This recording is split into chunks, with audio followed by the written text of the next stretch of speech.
Nasa diri sa bagong kalot. Yeah. Natiwas man to speakers. Cave ni siya. Napay isa ka kalutonon. Ang lawa man ay 3 meters. Kadri. Taas. So dili layo na kay mudugang pa mig 1.8 meters. Muna to iya kuan grid beam dito mo pisa.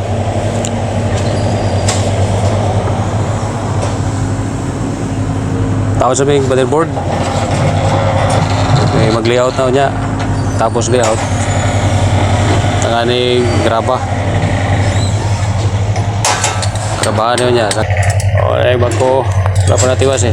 Gitiwas pas bako ang kalot. Okay. Tulo ka bako rin ang operasyon karon. Isa, dua, isa, sas. Sabi ko kay. Ang all-night sila. Muna yung nakakawan sa all-night. Ani wala tiwas na gamay na bilin. Imo na mo tawad gani para di magliok-liok. Imo na mo ganing kita gamit ang mga clamps fix. So fix clamps para di muliok o di muliok. Kaya kung di ni fix clamp liok ni may diferensya. Isang milimila na diferensya pagabot sunahan ako na. Kaya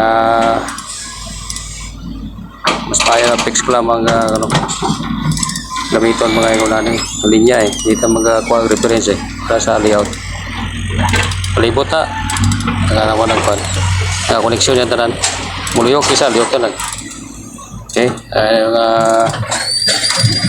improvise na agda na mo yeah.